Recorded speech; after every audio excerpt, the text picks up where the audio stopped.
बिस्मिल्लाहिर्रहमानिर्रहीम। अस्सलामुअलैकुम वरहमतुल्लाहि वबरकातुहू। आज हम बात करेंगे बेनमाजी के बारे में कि जो लोग नमाज नहीं पढ़ते या नमाज में कोताही करते हैं या नमाज की पाबंदी नहीं करते या नमाज घर में पढ़ते हैं, उनके लिए अल्लाह और अल्लाह के नबी ने क्या वाइद अता फरमाई है, और ये भी कि अल्लाह और अल्लाह के नबी ने कितनी नाराज़गी का इजहार फरमाया है। आगे जाने से पहले आप लोगों से गुजारिश है कि आप हमारे चैनल को ज़रूर सब्सक्राइब कीजिए, लाइक एंड शेयर कीजिए। हम बहुत मेहनत से वीडियो बनाते हैं आप लोगों के लिए, ताकि सदका जारिया बने और दीनों दुनिया का फ़ायदा हासिल हो। हदीस मुबारक में है, आप सल्लल्लाहु अलैहि वसल्लम ने फरमाया कि नमाज की पाबंदी हर बालिग मतलब जवान मर्द और औरत पर लाजिम है। जब तुम्हारा बच्चा 7 साल का हो जाए तो उसको ज़बान से नमाज का कहो, उसको नमाज की तलक़ीन करो, उसको नमाज के बारे में समझाओ, उसको नमाज सिखाओ। अगर वो 10 साल का हो जाए और वो नमाज ना पढ़े तो उस पर सख्ती करके भी नमाज पढ़ाओ, हत्ता कि उसको नमाज बिल्कुल ना छोड़ने दो, इसलिए कि खुदा न खास्ता वो बेनमाजियों में शामिल ना हो जाए। हदीस मुबारक में है, सरवर आलम सल्लल्लाहु अलैहि वसल्लम का इरशाद है, जिसने नमाज की पाबंदी की क़यामत वाले दिन नमाज उसके लिए नूर होगी और इसके ईमान की दलील और इसके लिए निजात का सबब बनेगी। और जिसने नमाज की पाबंदी ना की वो शख्स क़यामत के दिन कारून, हामान, फ़िरौन और अबई बिन खल्फ के साथ होगा। मशकात शरीफ की हदीस मुबारक है ये। अब देखिए, इसमें अल्लाह के नबी ने हमें कितनी बड़ी वईद फरमाई है और कितनी बड़ी खुशखबरी भी दी है कि अगर हम नमाज़ पढ़ेंगे तो हमारे लिए राह निजात है, अगर नमाज नहीं पढ़ेंगे तो वो हमारे लिए बाइस अज़ाब बनेगी। अल्लाह ताला ने काफिरों के साथ मुसलमानों का इशारा दिया, उनसे मंसूब किया, वो किस लिए? और ये 4 जो बड़े काफिर थे, जो 4 बड़े जालिम थे, उनके साथ ही अल्लाह ताला ने बेनमाजी को मंसूब क्यों किया, इसकी वजाहत भी मैं आपको बता देती हूँ। हमारे बुजुर्ग इन 4 आदमियों के बारे में ये बताते हैं, फरमाते हैं कि नमाज छोड़ने वाले अमूमन 4 किस्म के लोग होते हैं।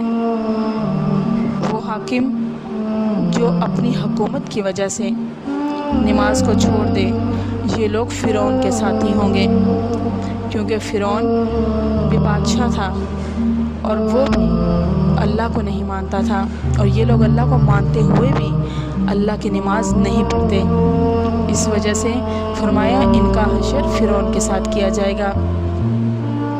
दूसरे नंबर पर जो फरमाया, जो मालदारी की वजह से नमाज नहीं पढ़ते, मतलब अपने माल में इतने मगन रहते हैं, माल बनाने में रहते हैं, माल को जोड़ने में रहते हैं, माल संवारने में रहते हैं, लेकिन अपनी आखिरत की कोई फ़िक्र नहीं करते, उनको अल्लाह ताला मालदारी की वजह से अज़ाब देगा।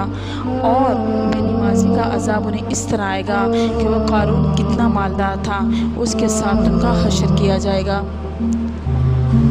तीसरे वो लोग जो मुलाजमत की वजह से नमाज नहीं पढ़ते, ये लोग हामान के साथ उठाए जाएंगे। क्यों? कि हामान फ़िरौन का वज़ीर था और वो भी अपनी सिर्फ मुलाजमत की वजह से और अपनी लालच की वजह से अल्लाह का इनकारी था, और ये लोग भी अपनी मुलाजमत और अपनी लालच की वजह से, अपनी नौकरी की वजह से बहुत आराम से अल्लाह की नमाज छोड़ देते हैं। और चौथे नंबर पे उबई बिन खल्फ की जो मिसाल दी गई है, फरमाया कि जो लोग तिजारत और दुकानदारी की वजह से नमाज नहीं पढ़ते, मतलब हमारी दुकान अगर बंद हुई तो ग्राहक नहीं आएंगे, जिस अल्लाह ने रोज़ी देनी है ग्राहक तो उसी ने भेजनी है, वो लोग उबई बिन खल्फ के साथ होंगे। ये एक बहुत बड़ा मुशरिक था जो तिजारत करता था, और आप सल्लल्लाहु अलैहि वसल्लम ने इसको अपने दस्ते मुबारक से कत्ल फरमाया था।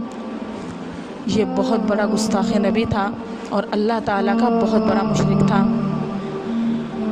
यही बात है कि यही काम है जिनकी वजह से ज़्यादा नमाज तर्क कर दी जाती है। या औरतें ज़्यादा नमाज तर्क करती हैं बच्चों के रोने की वजह से, उनको खिलाने, पहलाने, नहलाने, धुलाने, उनको सुलाने, उनकी मशगूल مشغولیت کی وجہ سے بہت آرام سے نماز قضا کر دیتی ہیں۔ ہمیں بہت جلدی سونے کی عادت ڈالنی چاہیے تاکہ ہم صبح کی نماز موقع پہ ادا کر سکیں۔